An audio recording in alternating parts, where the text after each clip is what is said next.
ಮಗುವಿನ ಭವಿಷ್ಯ ನಿಮ್ಮ ಕೈಯಲ್ಲಿದೆ. ಮಗು ಬುದ್ಧಿವಂತವಾಗಿರ್ಲಿ, ಚುರುಕಾಗಿರ್ಲಿ, ಆರೋಗ್ಯವಾಗಿರ್ಲಿ ಅಂತ ನೀವು ಬಯಸ್ತೀರಾ? ಮೊದಲ ಹೆಜ್ಜೆ ಇವತ್ತು ನಾನು ಹೇಳುವಂತ ಆಹಾರ ಪದ್ಧತಿಯ ಶೈಲಿಯನ್ನು ಅನುಸರಿಸಿ.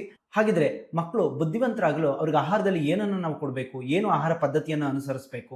ಪ್ರತಿದಿನ ಒಂದು ತರನಾಗಿರ್ತಕ್ಕಂತಹ ಸೊಪ್ಪನ್ನ ಕೊಡಬೇಕು. ಮಗುವಿಗೆ ಪ್ರತಿದಿನ ಅಟ್ಲೀಸ್ಟ್ 3 ತರನಾಗಿರ್ತಕ್ಕಂತಹ ತರಕಾರಿಯನ್ನ ಸೇವನೆ ಮಾಡೋದಕ್ಕೆ ಕೊಡಬೇಕು. ಅದು ನೀವು ಸಾಂಬಾರ್ನಲ್ಲಾದ್ರೂ ಬಳಸಬಹುದು ಅಥವಾ ಹಸಿ ತರಕಾರಿಯನ್ನ ತಿನ್ನೋದಕ್ಕಾದ್ರೂ ಕೂಡ ಕೊಡಬಹುದು. ಪ್ರತಿದಿನ ಮಗುವಿಗೆ 5 ತರನಾಗಿರ್ತಕ್ಕಂತಹ ಹಣ್ಣುಗಳನ್ನು ನಾವು ಕೊಡಬೇಕು. 5 ತರನಾಗಿರ್ತಕ್ಕಂತಹ ಹಣ್ಣುಗಳು ಅಂದ್ರೆ ಒಂದೊಂದೇ ಹೋಳನ್ನ ಕೊಡಿ. ಸೀಸನಲ್ ಫ್ರೂಟ್ ಆಗಿರ್ತಕ್ಕಂಥ ನೇರಳೆ ಹಣ್ಣು ಇರಬಹುದು, ಮಾವಿರಬಹುದು. ಮಗುವಿಗೆ ಹಣ್ಣಿನ ಜ್ಯೂಸ್ಗಳು ಬೇಡ. ನೈಸರ್ಗಿಕವಾಗಿ ಹಣ್ಣುಗಳು ಹೇಗಿರುತ್ತೆ, ಸ್ವದೇಶಿ ಹಣ್ಣುಗಳಿಗೆ ಮೊದಲನೇ ಪ್ರಾಮುಖ್ಯತೆ ಕೊಡಿ. ನಂತರ ವಿದೇಶಿ ಹಣ್ಣುಗಳನ್ನ ನೀವು ಸೇವನೆ ಮಾಡಿ.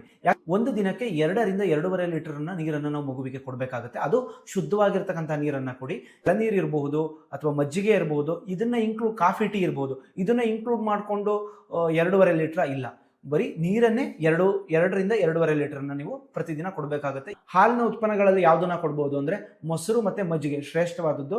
ಯಾಕೆ ಅಂದ್ರೆ ನಮ್ಮ ಗಟ್ಟಿಗೆ ಬೇಕಾಗಿರ್ತಕ್ಕಂತಹ ಒಳ್ಳೆಯ ಸೂಕ್ಷ್ಮಾಣುಜೀವಿಗಳು, ಆರೋಗ್ಯಕರ ಸೂಕ್ಷ್ಮಾಣುಜೀವಿಗಳು ಮೊಸರು ಮತ್ತೆ ಮಜ್ಜಿಗೆಯಲ್ಲಿ ಯಥೇಚ್ಛವಾಗಿರುತ್ತೆ. ಮತ್ತೆ ಮೊಸರು ಮತ್ತೆ ಮಜ್ಜಿಗೆಯಲ್ಲಿ ಕ್ಯಾಲ್ಸಿಯಂ ಇರಬಹುದು, ಫಾಸ್ಫರಸ್ ಇರಬಹುದು. ಮತ್ತೆ ಹಾಗಾಗಿ ಮೊಸರು ಮತ್ತೆ ಮಜ್ಜಿಗೆಯನ್ನು ಮಗುವಿಗೆ ಕೊಡ್ತಾ ಹೋಗಿ.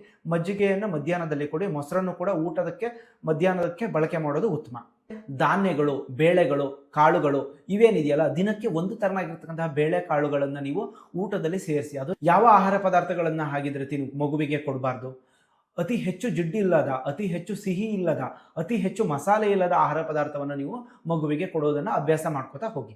ಪ್ರತಿದಿನ ಒಂದು ಮೊಟ್ಟೆಯನ್ನು ಕೊಡಬಹುದು. ಮೊಟ್ಟೆಯನ್ನು ತಿನ್ನದಂತಹ ಸಂದರ್ಭದಲ್ಲಿ ಮೀನನ್ನು ಕೊಡಬಹುದು. ಮತ್ತೆ ನಾಟಿ ಕೋಳಿಯನ್ನು ಕೂಡ ನೀವು ಕೊಡಬಹುದು.